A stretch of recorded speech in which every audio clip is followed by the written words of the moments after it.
your hometown news. News Center 25 Weekend Edition at 5. Good evening and thank you for joining us for News Center 25 at 5. I'm Sarah Duran. As you can see behind me, our truck is already getting stuffed with toys, but we're still waiting for you to bring your donations out here. Amanda, the hashtag Not My President's Day is trending on Twitter, so I hit the streets of Victoria to find out what Victorians think about Trump on this President's Day. Chris, it was 3:30 Sunday morning when Karen Hensley thought she heard hail outside. Now, when she went to the window to go check on that hail, she noticed something very odd. She noticed that her son's truck light was on in the driveway. In the 23 years that 81-year-old Bill McLeod has owned his downtown B&B, he says this is the first time he's ever been targeted by a scammer using one of these. Amanda, authorities say this Guadalajara restaurant behind me was one of two area restaurants that were at the center of an investigation today. Investigators are still trying to figure out what happened to 3 Houston area duck hunters and a dog who were found dead Saturday.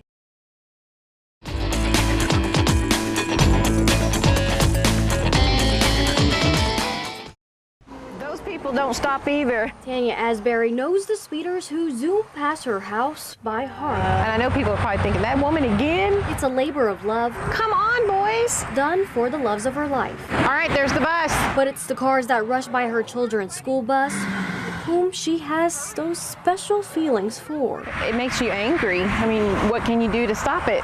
It started with a video just like this one. Have a good day. She posted on her Facebook page to spread awareness after witnessing 6 years of cars accelerate at high speeds past her 2 sons' Bloomington ISD school bus. Oh, it's heartbreaking. The bus stop is located on the edge of Asbury's driveway on Highway 87, and while she agrees the stop isn't ideal, using the transportation is the only realistic option for her family. I'm supposed to protect them, and I can't do that with a 3,000-pound vehicle. Unfortunately, there are going to be times when the deputies are tied up and aren't going to be out there. While deputies might not be present daily, Chief Roy Boyd says it doesn't mean it's not a high priority area. Did they stop already? No, nothing passed? So I joined them for a ride along. We monitored several bus stops, including Asbury's, all which returned with 0 offenders, something they say is typically the case. I'm not saying it doesn't happen, but it just has not happened while the deputies are out in those areas. If need be, Asbury says she'd be willing to turn over her videos to the sheriff's office. However, in the meantime, she says she just wants to send one simple message. You know, in town, I stop for their kids. They need to stop for mine. And that's all I ask. Of animal control, in my opinion, did not do their job. Because, I mean, it's too many what-ifs. Nancy Tover described to us the scene she witnessed in her Bloomington front yard a week ago Sunday. I mean, it's not every day you get attacked by a dog. Tover says her next-door neighbor's dogs escaped from their yard and entered hers. That's where her 12-year-old son was right before he got attacked. Bit me on my leg and then on my hand. Leaving these bruises and bite marks. I was scared. Tover says the sheriff filed a report and snapped pictures of the injuries, then reported the case to animal control. And told me they would come and pick up the dogs on Monday to quarantine them. But it wasn't until that Tuesday that Tover would learn the dog who bit her son wouldn't be taken. Got told because the dog did not break through the 3rd layer of skin, there was nothing they was going to do about it. In a statement from Animal Control, they say, in quote, the mother stated the bite did not break the skin, further adding the officers advised that if the skin is not broken, there is no quarantine needed. Upon learning there wouldn't be a quarantine, they write, Tover changed her story to state that there was a break to the skin. It broke the skin. Nowhere in any of the laws or anything else says how deep the skin bite has to be. Now left with scars, Tover is just concerned it could happen again. If it didn't happen to my son, what if it happens to another person? And the bites are the same. I mean, it's just way too many two-ifs. Signs of hope. Acts of compassion. They're just amazing, and the fact that they forgive and they're going to go on. And a campaign filling up with inspiration. Some of these cities I have never really heard of. Arlington Heights, Asheville, North Carolina.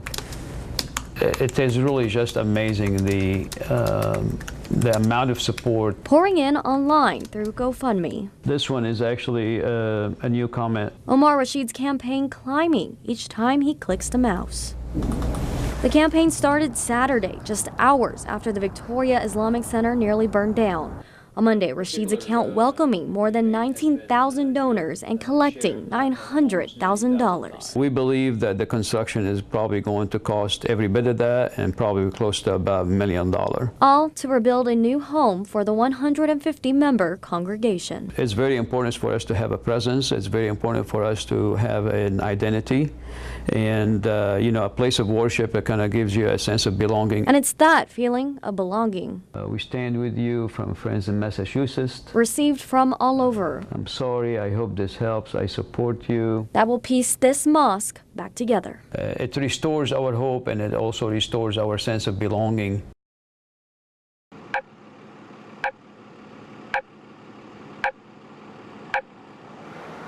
We've noticed that the new crosswalks are in. Makes it easier to cross that highway behind us. Crossing Highway 183 in Cuero used to be a gamble for Sharon Auto. You just had to take your chance to get across. Walk sign is on to cross Esplanade. The previous traffic signals were not all connected. They didn't talk to each other. TxDOT spokeswoman Carrie Hensley says 183 is one of the main corridors for the energy sector. When the energy sector was at its height, the traffic along this corridor was very heavy.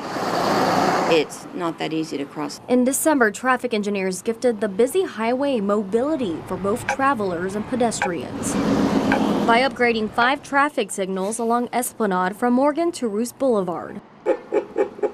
Merry Christmas. They have these really cool features where you hit the button, it'll say, stop, don't walk yet.